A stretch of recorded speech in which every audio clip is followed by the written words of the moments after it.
Assalamualaikum warahmatullahi wabarakatuh dan salam sejahtera. Cikgu Zuhaili ucapkan kepada semua pelajar. Baiklah, hari ini kita akan teruskan sesi pembelajaran kita. Hari ini kita akan memfokuskan kepada aspek tata bahasa iaitu kata ganda. Apa itu kata ganda? Cikgu rasa ada yang dah tahu apa itu kata ganda. Tak apa, kita akan belajar semula apa itu kata ganda. Kata ganda dalam bahasa Melayu perlu melalui proses penggandaan. Apa itu proses penggandaan? Proses penggandaan ialah proses yang menggandakan kata dasar.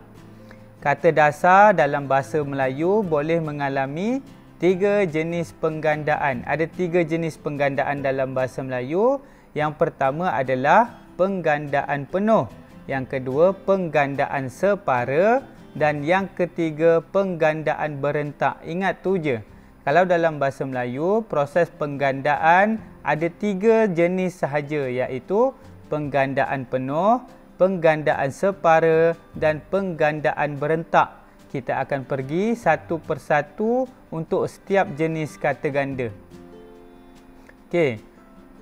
Pertama sekali, penggandaan penuh. Apa itu penggandaan penuh? Penggandaan penuh ialah proses yang menggandakan keseluruhan kata dasar, sama ada kata dasar itu mengandungi imbuhan ataupun tidak. Maksudnya dekat sini, dia menggandakan kata dasar tu secara penuh. Tak kisahlah sama ada dia kata dasar tu ada imbuhan ataupun tak ada imbuhan. Dia akan ulang perkataan tu secara penuh. Terdapat 2 jenis penggandaan penuh, iaitu penggandaan penuh kata tunggal dan penggandaan penuh kata berimbuhan. Ada 2 jenis. Kita tengok satu persatu. Okey, kalau penggandaan penuh kata tunggal ni ialah kata yang belum menerima imbuhan. Cuba tengok contoh. Cikgu telah masukkan 8 contoh. Contohnya meja-meja, ayat-ayat, budak-budak, cerpen-cerpen, buku-buku dan sekolah-sekolah. Ke-8 contoh kata ganda ini merupakan kata tunggal. Cuba kita lihat meja. Meja adalah kata tunggal kerana tidak menerima imbuhan. Tapi bila melalui proses penggandaan penuh, perkataan ataupun kata tunggal meja diulang sebanyak 2 kali. Jadi dia akan menjadi meja-meja. Jadi itu merupakan jenis penggandaan penuh kata tunggal. Seterusnya, kita lihat penggandaan penuh kata berimbuhan. Nama pun kata berimbuhan. Bila kata berimbuhan, maksudnya dia telah terima proses pengimbuhan. Tak kisahlah imbuhan awalan, akhiran, apitan, sisipan. Okey, contoh kalau penggandaan penuh kata berimbuhan ada dengan awalan, ada dengan akhiran dan ada dengan apitan. Sebagai contohnya dengan awalan, pembesar-pembesar, pelatih-pelatih, kekasih-kekasih, ketua-ketua. Kita tengok sebagai contoh, kita tengok satu kata ganda untuk pembesar-pembesar. Kata dasar dekat sini adalah besar, kata tunggal di sini adalah besar-besar, tetapi dia menerima imbuhan pem. Bila dia menerima imbuhan awalan pem, dia akan menjadi pembesar. Besar, kata tunggal besar dimasukkan imbuhan awalan pem, dia akan menjadi pembesar. Dia dah jadi pembesar. Tetapi bila dia melalui proses penggandaan penuh, dia akan diulang sebanyak 2 kali. Jadi pembesar-pembesar. Sama juga dengan penggandaan penuh kata berimbuhan untuk akhiran dan apitan. Sebagai contoh, amalan-amalan. Amalan-amalan. Kata tunggalnya adalah amal tetapi menerima imbuhan an. Jadi diulang sebanyak 2 kali. Amalan-amalan. Sama juga dengan dapatan-dapatan, jualan-jualan dan ajaran-ajaran. Semuanya adalah imbuhan akhiran an dan an. Dan akhir sekali adalah penggandaan penuh kata berimbuhan dengan apitan. Apitan ni dia hadir di awal dan di belakang sesuatu perkataan tu. Sebagai contohnya, untuk kata ganda persatuan-persatuan, apitan yang diterima adalah imbuhan pe-an. Pe-an. Cikgu ulang sekali lagi, pe-an. Bila kata tunggalnya adalah satu. Jadi, bila digabungkan dengan apitan pe-an, satu akan menjadi persatuan. Dan apabila melalui proses penggandaan, dia akan diulang sebanyak 2 kali. Persatuan, persatuan. Permainan, permainan. Kementerian, kementerian. Kementerian, kementerian menerima imbuhan ke-an. Dan pertandingan, pertandingan menerima imbuhan pe-an juga. Itu sahaja untuk penggandaan penuh kata berimbuhan. Seterusnya, adanya jenis yang kedua iaitu penggandaan separa. Apa itu penggandaan separa? Bila kita cuba fahami, separa itu bermaksud setengah ataupun separuh. Penggandaan separa ialah proses yang menggandakan sebahagian kata dasar. Okey, tadi kita belajar dia ulang secara penuh, dia gandakan secara penuh. Tetapi kalau penggandaan separa ni, dia gandakan sebahagian sahaja kata dasar tersebut. Kata dasar tersebut boleh merupakan kata tunggal maupun kata terbitan. Kata tunggal tidak menerima imbuhan, kata terbitan sudah menerima imbuhan. Terdapat 2 jenis penggandaan separa yang kita tengok tadilah. Terdapat 2 jenis penggandaan separa, iaitu penggandaan separa kata tunggal dan penggandaan separa kata berimbuhan. Okey, kita tengok. Kalau penggandaan separa kata tunggal, kita tengok kata tunggal untuk laki menjadi lelaki, pohon menjadi pepohon, gelang menjadi gegelang, tikus menjadi tetikus. Laki di sini kita boleh lihat, di sini kata ganda tu menggunakan laki juga, tetapi telah diulang separuh sahaja. Sepatutnya laki menjadi laki-laki, tetapi apabila melalui proses penggandaan separa, dia menjadi lelaki. Sama juga dengan pohon. Pohon-pohon menjadi pepohon, gelang-gelang menjadi gegelang, tikus-tikus menjadi tetikus. Hanya sebahagian sahaja kata dasar itu diulang. Okey, seterusnya penggandaan separa kata berimbuhan. Okey, kata berimbuhan maksudnya telah menerima imbuhan sama ada awalan ataupun akhiran dan apitan. Sebagai contoh, kita lihat dalam penggandaan separa kata berimbuhan dengan awalan. Kata kerja, imbuhan kata kerja ber, ter, di dan men. Kita lihat ber. Ber dimasukkan dalam kata ganda dalam kata tunggal lari menjadi berlari. Tetapi dalam proses penggandaan separa diulang secara sebahagian sahaja. Jadi menjadi berlari-lari, berkata-kata, berbisik-bisik, tersenyum-senyum, teresak-esak, tercengang-cengang. Hanya sebahagian sahaja diulang, tapi bergantung jenis imbuhan yang diterima. Kalau awalan diulang hanya ditambah imbuhan awalan pada depan kata tunggal tersebut. Jika penggandaan separa kata berimbuhan dengan akhiran, kata ganda tersebut akan menerima imbuhan akhiran. Contoh imbuhan kata nama an, imbuhan kata kerja kan dan i, kata adjektif an. Dengan akhiran an, sayur, sayuran. Sayur, sayuran. Sayur, sayuran. Sayuran yang belakang ni menerima imbuhan akhiran an. Kenang, kenangan. Kenangan menerima imbuhan an. Orang-orangan turut menerima imbuhan akhiran an. Sama juga dengan kata kerja dan kata adjektif. Imbuhan akhiran berada di belakang kata ganda. Risik, risikan. Risik diulang sebanyak 2 kali, risik. Tetapi ditambah dengan imbuhan akhiran kan menjadi risik, risikan. Sama juga dengan bayang, bayangi. Menerima imbuhan akhiran i, tetapi dimasukkan di belakang. Bayang, bayangi. Tak pernah lagi orang cakap bayangi bayang. Tak pernah adakah orang sebut amati amat? Tak ada. Orang akan sebut amat amati sebab imbuhan i ni adalah imbuhan akhiran. Dia berada di belakang perkataan.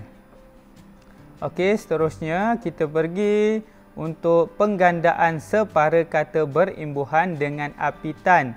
Ada dua jenis, kata kerja dan kata adjektif. Kalau apitan, beran, menkan, meni, dikan, di, dia mengapit kata ganda tersebut.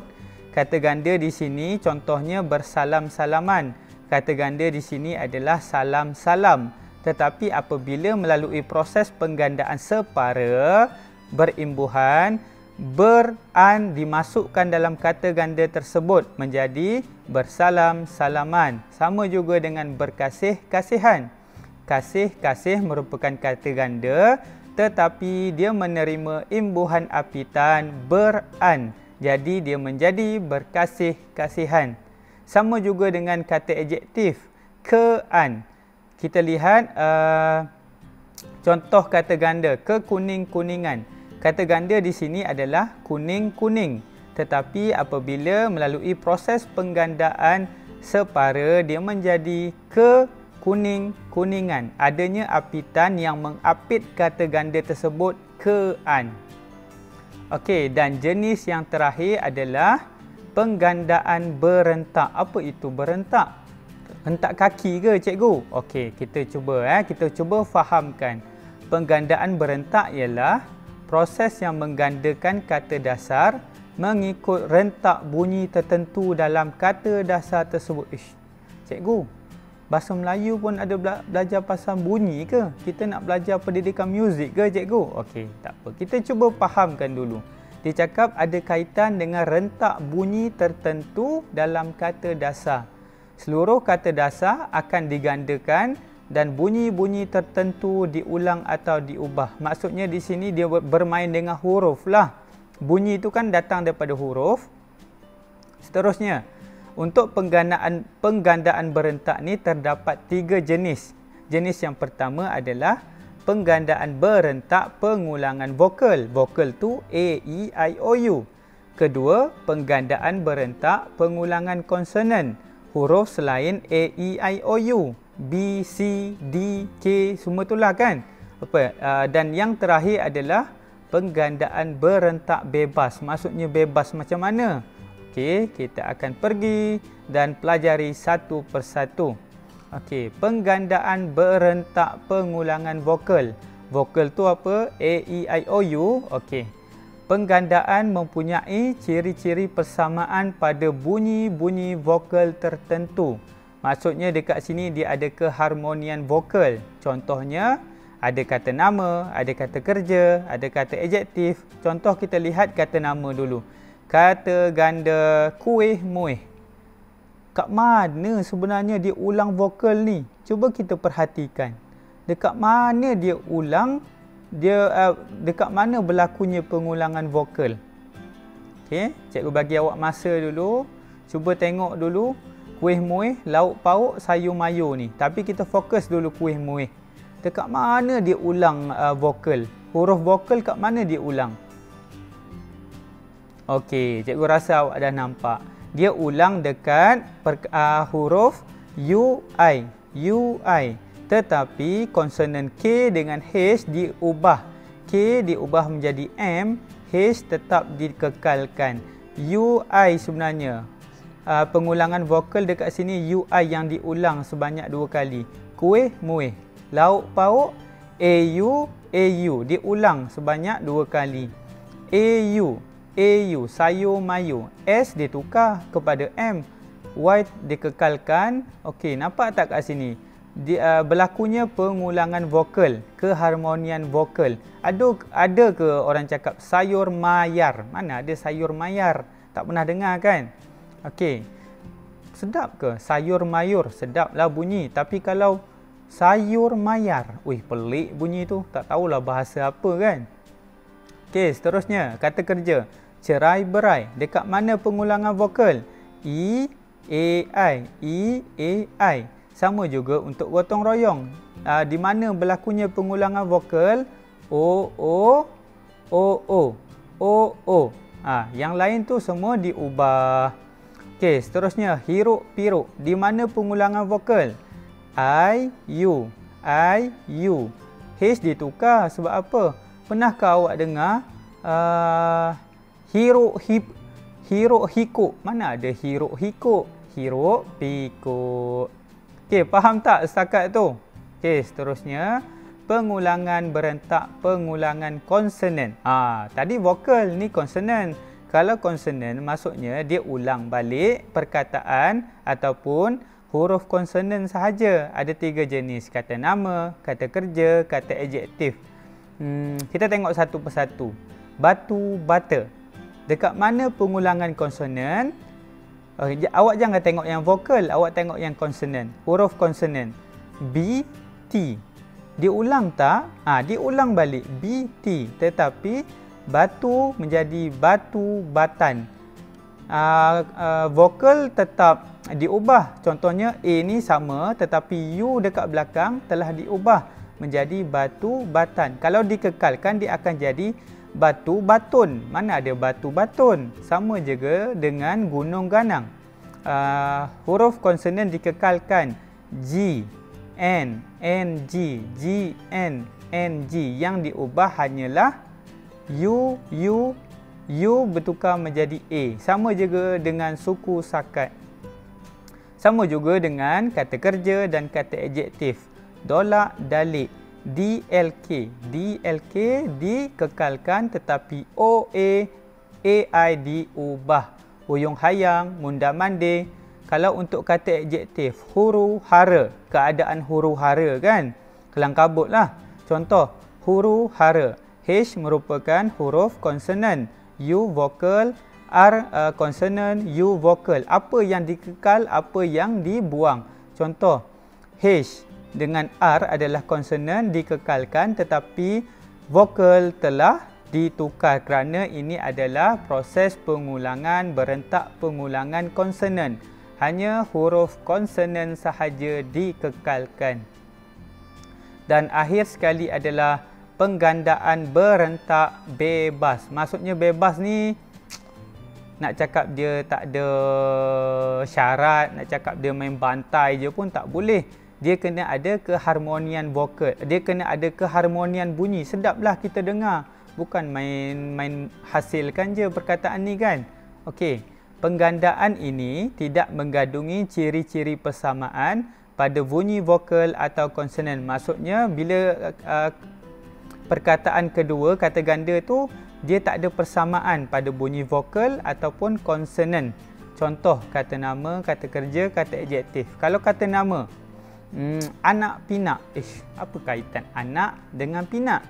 Saudara mara, ipar lamai. Tapi sebenarnya dia ada keharmonian bunyi dekat sini. Anak pinak, saudara mara, ipar lamai. Kalau kata kerja, anak pinak. Seterusnya kata adjektif, lintang pukang, remeh temeh, simpang siur. Penggandaan berentak bebas ni dia tak sama macam pengulangan vokal ataupun pengulangan konsonan. Dia lebih bersifat bebas sedikit. Okey, itu sahaja sesi pembelajaran kita untuk hari ini. Jika ada apa-apa soalan, bolehlah berhubung dengan cikgu. Sekian, terima kasih.